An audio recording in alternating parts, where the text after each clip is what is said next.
Hello everybody, welcome back. I'm Ray. Thank you for being here. So I've added a little bit to this post because I'd like to respond to people who've asked for one-to-one work or shown an interest in the healing work. So what I've done is I've created 2 events, one on Thursday, one on Sunday, and I will create more if there's more interest. It's for a maximum of 5 people. Anybody who is interested in doing a little bit of face-to-face healing work, anybody who is struggling with health issues, chronic stress, emotional overwhelm, and is interested in discovering more about self-healing and also experiencing distance healing with me. So if you're interested, the link is in the description below. I've set up a Buy Me a Coffee account and you'll find those 2 events in the shop section. Okay, that's the admin, so on to the post.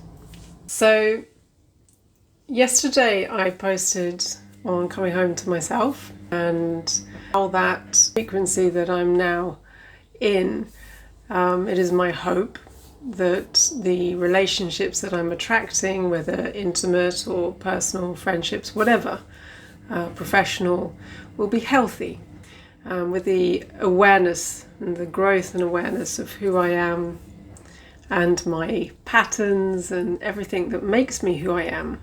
And it's not perfection, it's not about being perfect, it's just having a greater awareness of the whole. And again, that reality that we create through how we show up and everything that we're carrying within, whether it's our beliefs, our habits, our desires, all of this together creates our reality. And I thought it was important to make the distinction that attracting the perfect relationship is not the relationship that is going to be perfect. You know, rainbows and bubbles, I think somebody said in a comment. It's not the fantasy relationship. It's the relationship that is perfect for me or whoever, depending on where we are on our path. And it's the relationship that is perfect for the growth and the experience at the soul level that we need in any given moment in our lives.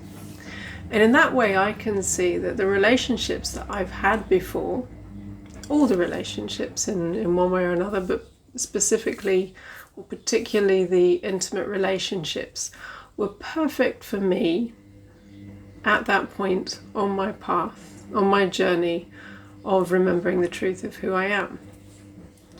I've often said I wouldn't wish that kind of relationship on anybody and I wouldn't choose it now. But I did choose these relationships and I chose them perhaps without awareness, at least with the level of awareness I had at the time I chose the relationships.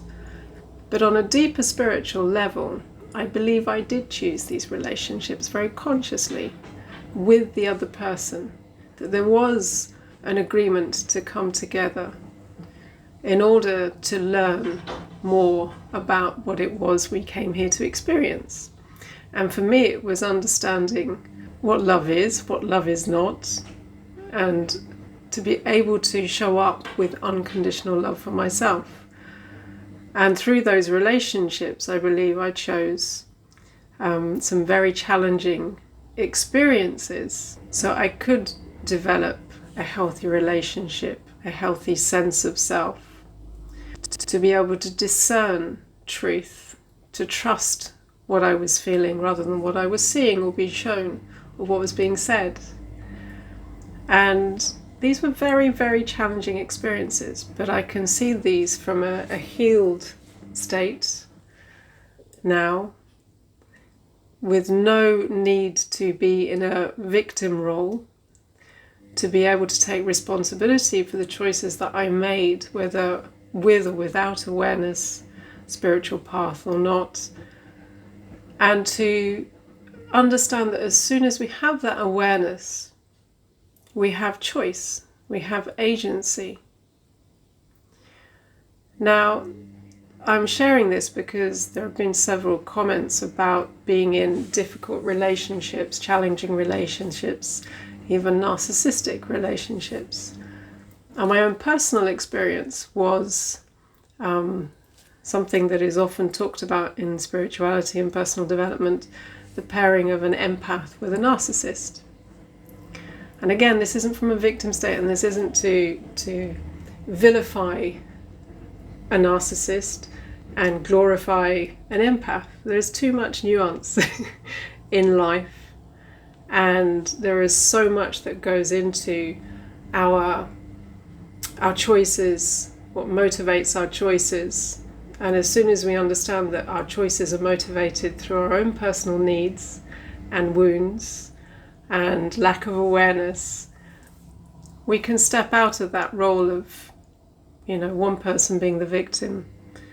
And again, it's with the utmost care and respect for anybody who is struggling in a relationship, because I also know that at certain times being in a relationship that was quite harmful, misaligned in so many ways, and that there were times that I felt very anxious, very afraid, very confused, and it wasn't easy to make choices that were aligned with my highest good. And it took a long time to understand the patterns. Until there is clarity, it is often difficult to make the choice that is the healthiest for you at your core. But there is something that I have understood, to navigate through all the nuance and everything that we want to project onto a relationship and our own needs. And until we have that clarity, there's something I would tell my younger self now, is that if it doesn't feel good, there's something to acknowledge, to examine there. And if the other person in the relationship, as an adult, isn't able to take responsibility for their behavior, their choices, and the way that they show up, and that there is the lack of mutual engagement. It doesn't mean that everything has to be equal. There's the nuance in the relationship and the different roles that we play. But if there isn't that sense of both meeting on the bridge and engaging in the same spirit, then there is something there that will tell you, is this somewhere I wish to invest my energy? Now, it took me years to understand that. A lot of heartache, a lot of damage in a relationship that almost broke me, but in the end was really what made me, what brought me back to myself.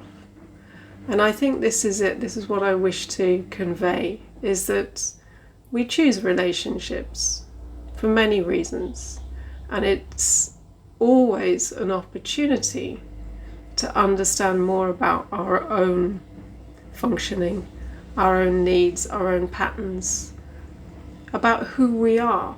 It's in navigating relationships that we can understand how to hold a healthy boundary, how much courage it takes to say no, or to choose yourself, or to trust what you're feeling.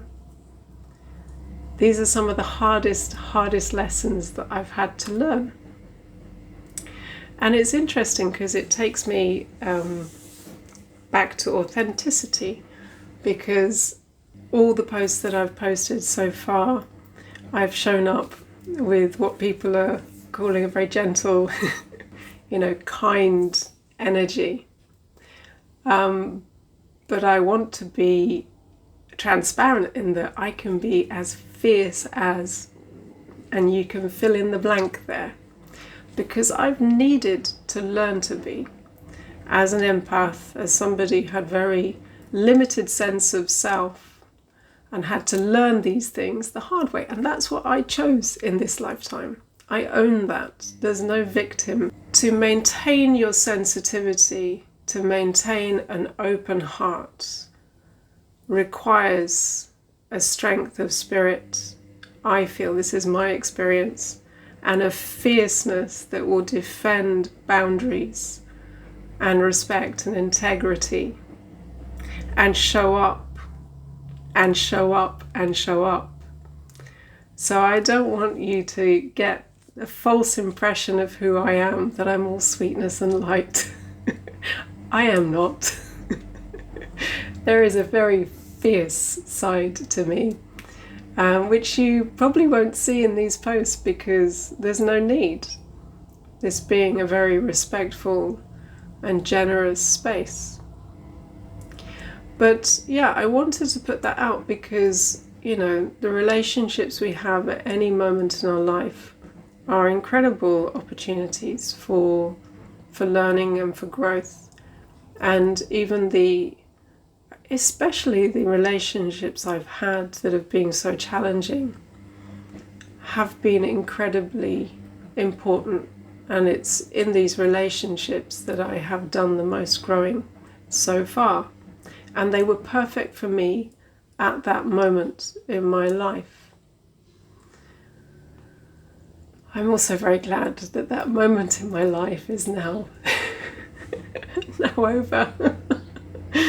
I don't know if I'm going to keep that in the clip. We shall see. But yes, it's an interesting thing, relationship, in terms of spiritual growth, in terms of life, because life is the spiritual experience. So yeah, I just wanted to clarify that. I thought it was really important. And it doesn't just start being easy in terms of relationship. I think whatever relationship we're in, there's always nuance. There's always tuning in to discern truth and to show up with integrity. Okay? This is a moment by moment experience, and the soul is continually growing. Yeah. So anyway, I thought I'd share that. As always, I'd love to hear about your feedback, your thoughts, your experiences. So as always, thank you for being here, and I look forward to seeing you again in the next post.